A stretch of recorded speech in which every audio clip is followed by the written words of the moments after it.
गणेश जी महाराज हमारे घर में आ गए।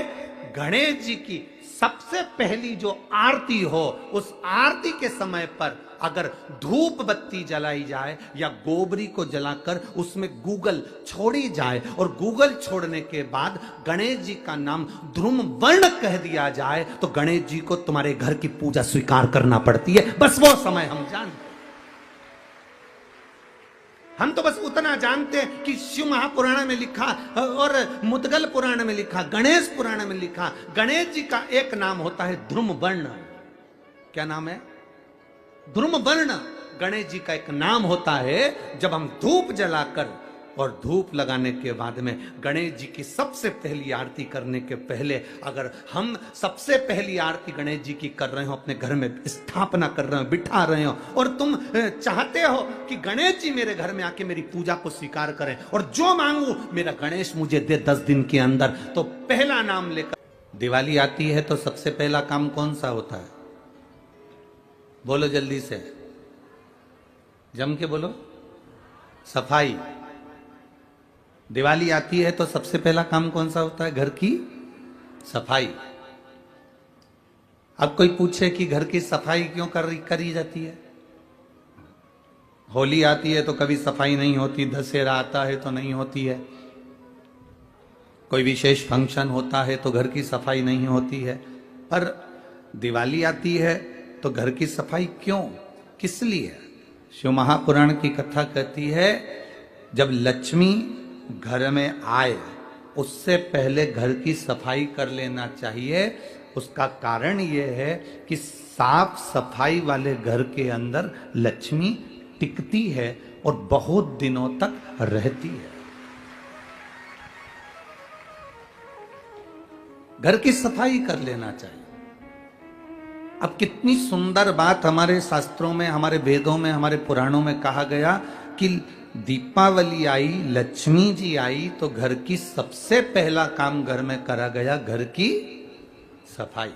आपसे भी निवेदन है, आपके घर में जब लक्ष्मी बढ़ने लगे, दिवाली से मतलब नहीं है, दीपावली से मतलब नहीं है सफाई का, जब तुम्हारे घर में संपदा बढ़ने लगे, तुम्हारा व्यापार चलने लगे, तुम्हारी दुकान चलने लगे, तुम्हारी नौकरी अच्छी तरक्की की हो जाए, तुम्हारा पैकेज बढ़ जाए, खूब तुम कमाने लगो, तो निवेदन है जब लक्ष्मी तुम्हारे घर में आने लगे तो इस दिल की, इस मन की भी सफाई प्रतिदिन करते रहना, जिससे इसमें अहंकार ना जम जाए,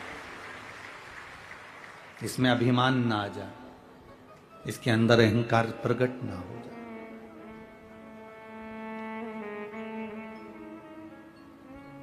जब आप अपने दिल की सफाई कर कर रखोगे, अभिमत्ता में नहीं फूलोगे, अहंकार में नहीं फूलोगे, अहंकार में अधिक नहीं बढ़ पाओगे, तो ये निश्चित है तुम्हारे यहां लक्ष्मी टिकेगी। जिसका घर साफ हो जाता है, सफाई हो जाती है, उसके यहां लक्ष्मी थोड़ी टिकती है, रुकती है, रहती है। आपके भीतर से अहंकार गया, काम गया, लोभ गया, वासना गई, तृष्णा गई, अहंकार गया, तो लक्ष्मी तुम्हारे घर में टिकेगी। और अगर तुम थोड़े बहुत भी अहंकार में फूल गए, मेरा पैसा, मेरी दौलत, मेरी गाड़ी, मेरा बंगला, मेरा वैभव, मेरी सत्ता, तुम मुझे जानते नहीं हो, तुम मुझे पहचानते नहीं हो, जब तुम अहंकार में फूलने लगोगे तो लक्ष्मी फिर टिकती नहीं, फिर लक्ष्मी चली जाती है, वहां टिकेगी नहीं लक्ष्मी। इसलिए दीपावली के पहले का सबसे पहला काम है सफाई करना। सफाई का मतलब यह नहीं है कि घर की सफाई करना, सफाई का मतलब है अपने दिल की सफाई करना, अपने मन की सफाई करना, इसके अंदर अहंकार ना रह जाए, इसके अंदर काम आसक्ति, तृष्णा ना रह जाए।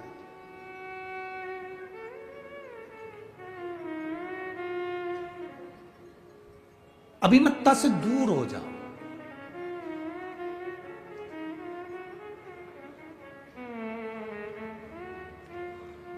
शिव महापुराण की एक बात अपनी जिंदगी में बहुत अच्छे से उतार कर रखी है, जो आपके जिंदगी में, आपके भी जीवन में और हमारे भी जीवन में काम आती है। कभी बहुत बड़े विद्वान मत बनना और बहुत बड़े ज्ञानी मत बनना।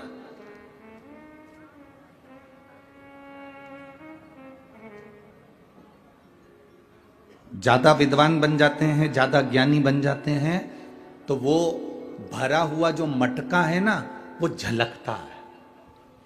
अंदर अगर पात्र के अंदर दूध भरा हुआ है, पात्र के अंदर, बर्तन के अंदर अगर पानी भरा हुआ है, तो अलग से हम पानी डालेंगे तो उसमें भराएगा नहीं, बाहर झलक जाएगा। उसमें दूध भराएगा नहीं, झलक जाएगा। उसमें तेल भराएगा नहीं, तेल झलक जाएगा। अगर वो पात्र खाली है, पात्र अगर खाली है तो उसमें जो भरोगे वो भरता चले जाएगा। तो बहुत विद्वान नहीं बनना, बहुत ज्ञानवान नहीं बनना हमको कि मुझे सब आता है, मेरे को सब कथा मालूम है, मेरे को मत सुनाओ, तुम मुझे मत बताओ।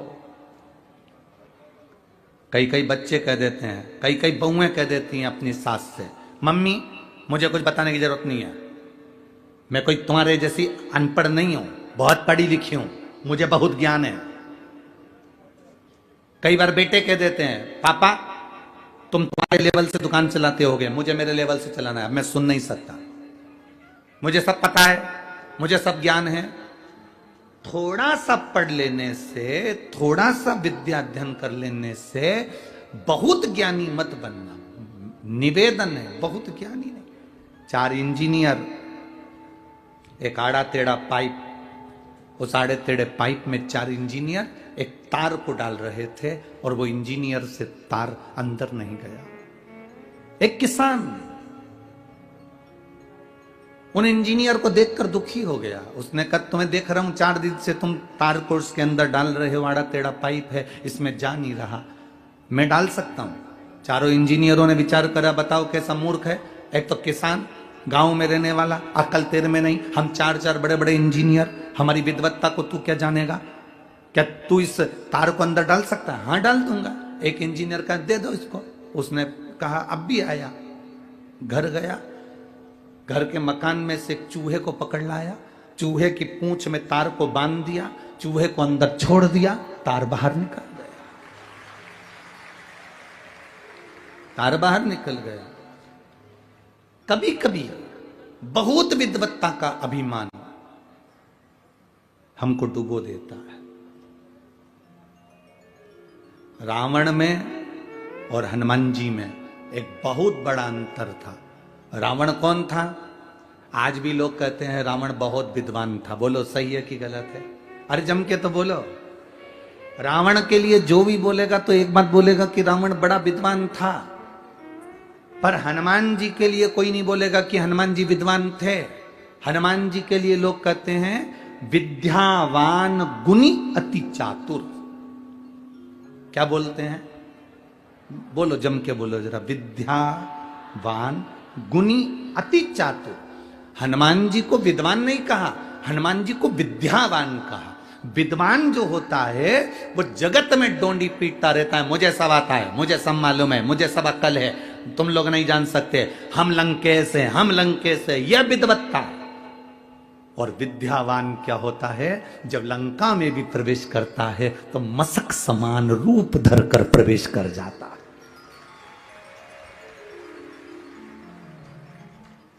विद्वान में और विद्यावान में अंतर है। विद्वान झुकना पसंद नहीं करता, विद्वान छोटा बनना पसंद नहीं करता, और विद्यावान बहुत छोटा होकर अपना काम निकालकर आगे बढ़ता चले जाता है, वो विद्यावान होता है। रावण को इतना ज्ञान होने के बाद भी रावण के नाम के आगे विद्यावान नहीं लिखा, उसके आगे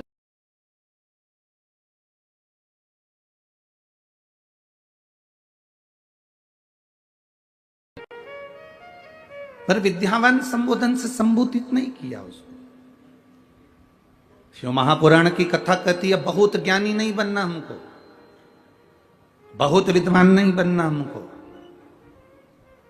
आपको कितना आता है ये आप अपने अंदर रखिए, आप कितने चतुर हैं ये चतुरता आपके अंदर रखिए, आप कितने विद्वान हैं ये विद्वत्ता आपके अंदर रखिए।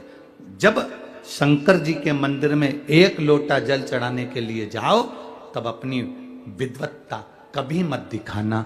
कोई जल चढ़ा रहा है, आड़ा टेढ़ा चढ़ा रहा है। शंकर जी को जल चढ़ाते समय तुम्हें नहीं कहना है कि जल ऐसे चढ़ाओ।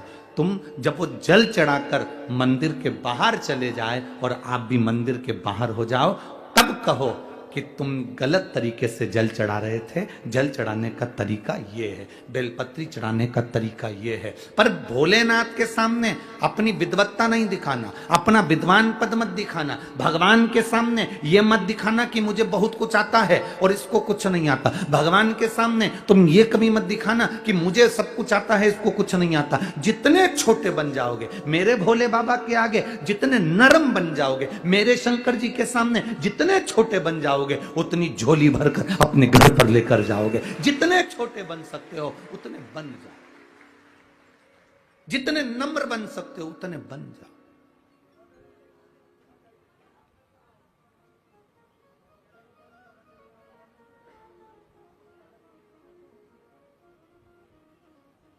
वो ब्राह्मण की बेटी, बालक ने आकर उससे लड्डू मंगा पर उसने नहीं दिया। अब उसकी नम्रता देखिए, उस बेटी की विद्या देखिए। मैं तुमको लड्डू नहीं दूंगी। क्यों नहीं दोगी? क्योंकि तुम गणेश नहीं हो।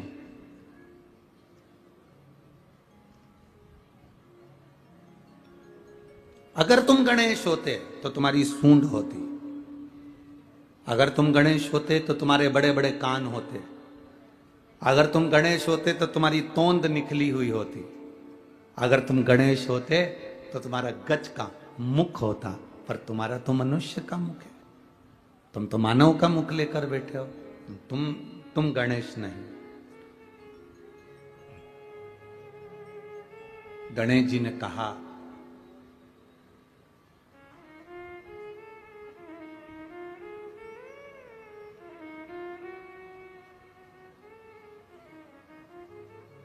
मैं तुझे क्या सबूत दूं कि मैं गणेश हूं? सबूत क्या दिया जाए कि मैं गणेश हूं?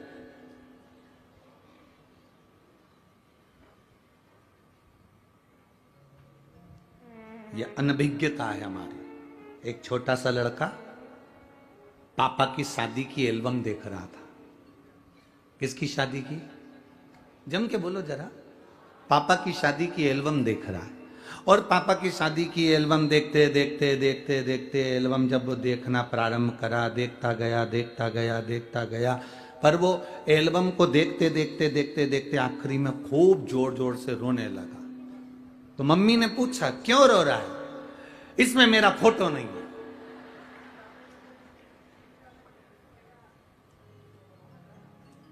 मां उसको समझाए कि तू पैदा ही नहीं हुआ था रे,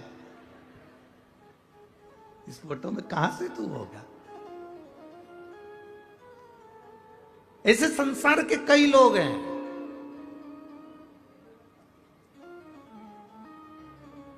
जो रामायण पढ़ते हैं पर रामायण पर विश्वास नहीं करते, महाभारत पढ़ते हैं पर महाभारत पर विश्वास नहीं करते, शिव पुराण सुनते हैं पर शिव पुराण पर विश्वास नहीं करते। जो शंकर पर, राम पर, कृष्ण पर, हमारे वेदों पर, हमारी पुराणों पर, हमारी शास्त्रों पर जो विश्वास नहीं करता, समझ लेना कि वो पापा की एल्बम देखकर जिद कर रहा है कि मैं कहां हूं इसमें। उसको ये नहीं मालूम कि क्या शास्त्र, क्या वेद, क्या पुराण।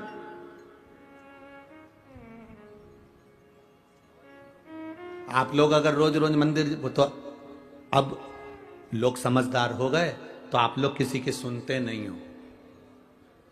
नहीं तो पहले जब शुरू शुरू में आपने शिव महापुराण की कथा सुनना चालू करी होगी और मंदिर जाना चालू करा होगा तो बहुत सारे लोग तुमको अकल देने वाले मिले होंगे। क्यों जाती हो? क्यों चक्कर में पड़ी हो बस सियोर वाला महाराज के? क्यों मंदिर जाती हो? क्या होगा बेलपत्र चढ़ाने से? क्या होगा फुलेरे का दर्शन करने से? क्या होगा धतूरा चढ़ाने से? क्या होगा वृक्ष की पत्ती शिव का श्रृंगार करने से? पहले लोग कहेंगे तुमको।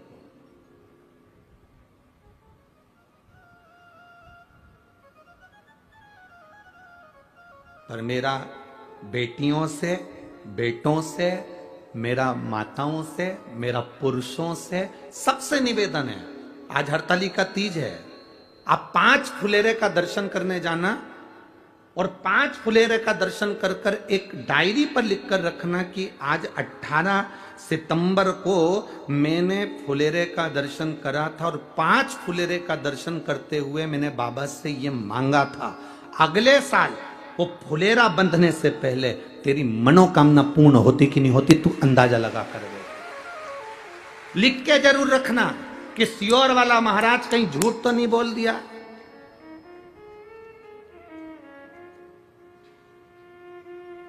मैंने जो मांगा था वो दिया कि नहीं दिया। एक बेटी ने एक पत्र लिखा, मेरा नाम अनीता खुटेटा, पत्नी श्री ओम प्रकाश खुटेटा है, मैं राहटनी पुणे की रहने वाली हूं, पुणे की रहने वाली हूं। मूलतः मैं बसवा राजस्थान की निवासी हूं। कहीं बैठी हो तो हाथ हिला सकती हैं, अगर कहीं बैठी हो तो हाथ हिला सकती हैं। मेरा नाम अनीता खुटेटा, पत्नी श्री ओम प्रकाश खुटेटा, मैं राहटानी पुणे की रहने वाली हूं। मूलतः मैं बसवा राजस्थान की निवासी हूं। कहीं बैठी हो तो हाथ हिला सकती हैं। शिव कृपा का मैं क्या व्याख्यान करूं गुरुदेव? आप हमारे साथ में पत्र को एलईडी पर पढ़ सकते हैं और टीवी पर आस्था चैनल के माध्यम से पढ़ सकते हैं। शिव कृपा का मैं क्या व्याख्यान करूं गुरुजी? मेरी पुत्री जो कि पिछले 10 वर्षों से राजकीय सेवा में अध्यापिका के पद के लिए प्रयास कर रही थी, सरकारी नौकरी के लिए प्रयास कर रही थी, पर 10 साल से उसको कोई फायदा नहीं हुआ, कुछ अंकों से असफल रह जाती थी। उसका विवाह 2009 में हुआ था। अभी कौन सा चल रहा है? कितना साल हो गया?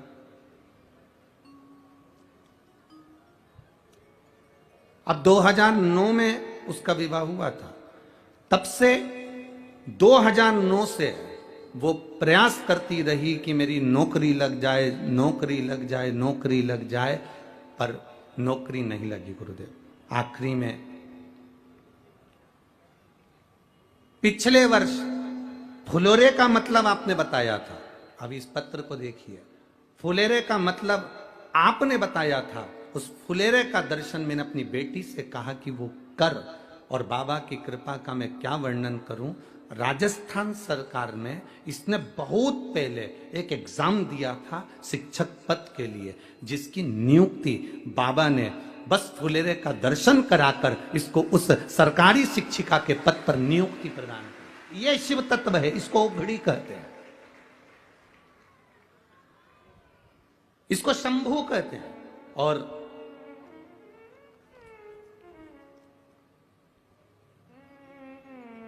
एक पत्र में उन्होंने एक और चीज लिखी है, इसी वर्ष बाबा की कृपा से 2023 में मेरे बाबा ने कृपा करी और पिछले वर्ष फुलेरे का दर्शन कर कर बाबा ने जो सुनी है, मेरी पुत्री ने पशुपति व्रत भी करा, बाबा का गुणगान भी करा, और पुत्री को 35 वर्ष की आयु में सरकारी अध्यापक सफलता प्राप्त हुई है। ये बाबा की कृपा से प्राप्त हुआ। शिव तत्व किसको कहते हैं?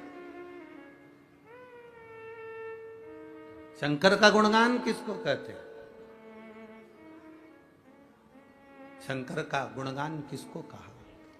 आप क्या मांग रहे हैं शिव जी से, आप क्या कह रहे हैं शंकर भगवान से, ये आपके ऊपर निर्भर करता है। भोला सब दुख काटो, सब दुख काटो, शिव शंकर जपो तेरी माला, भोले बाबा जपो तेरी माला, भोला सब दुख काटो। ओ भोला सब दुख काटो।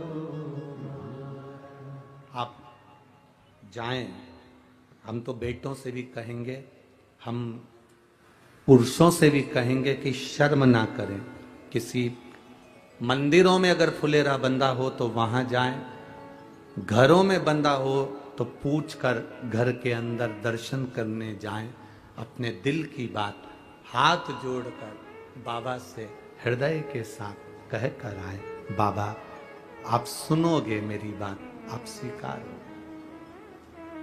शिव तत्व है।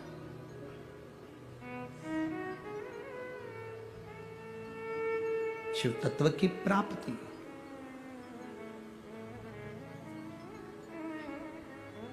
एक फुलेरा दूज का धतूरा सुना है ना कथा में। शिवरात्रि के बाद जो फुलेरा दूज आती है, फुलेरा दूज का धतूरा उसमें, और एक शिव हरताली का तीज का फुलेरा। ये बहुत एक फुलेरा दूज के धतूरे का भी एक संवाद बड़ा सुंदर है, देखिए।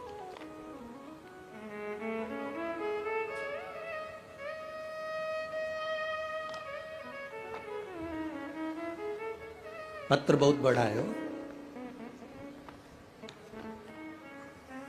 द्वारका, नागरगोजे, पुणे, हड़पसर महाराष्ट्र से हूं। कहीं बैठी हो तो हाथ हिला सकती हैं।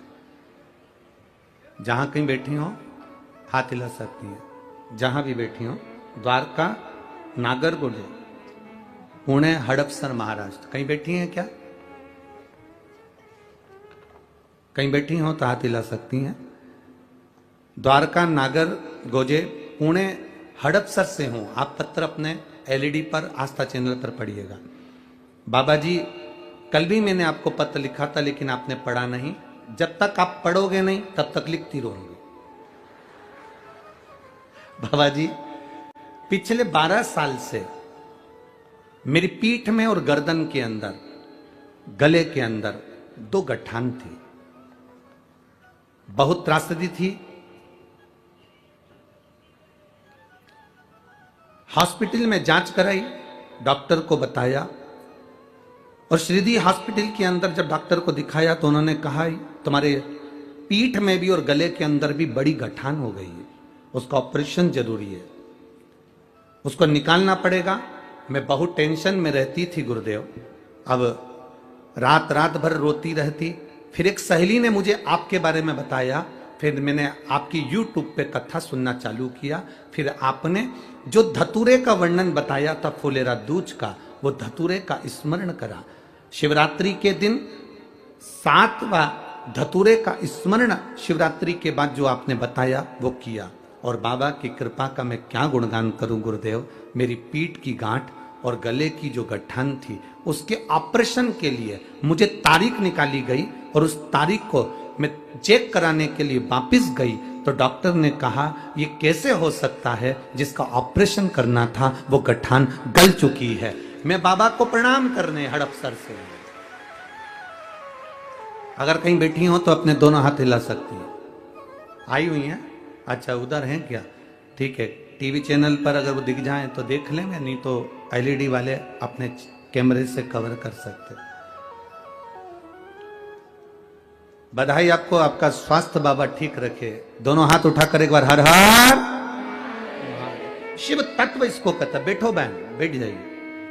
शिव की भक्ति इसी को कहते हैं। एक शिवरात्रि के बाद आने वाली फुलेरा दूज, कौन सी दूज? फुलेरा दूज।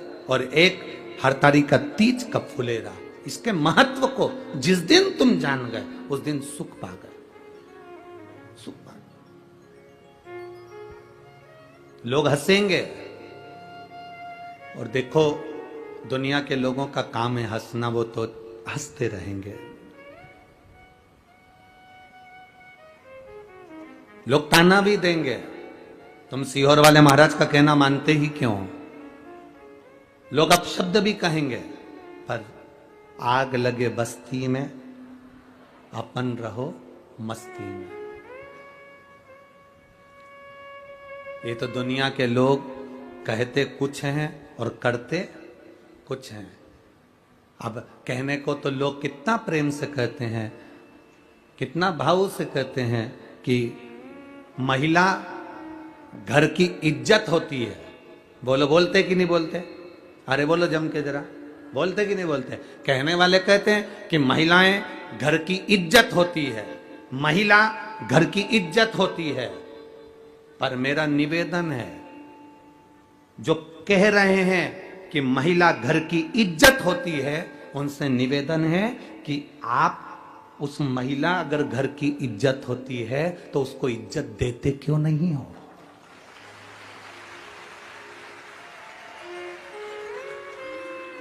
कहने में और करने में अंतर है।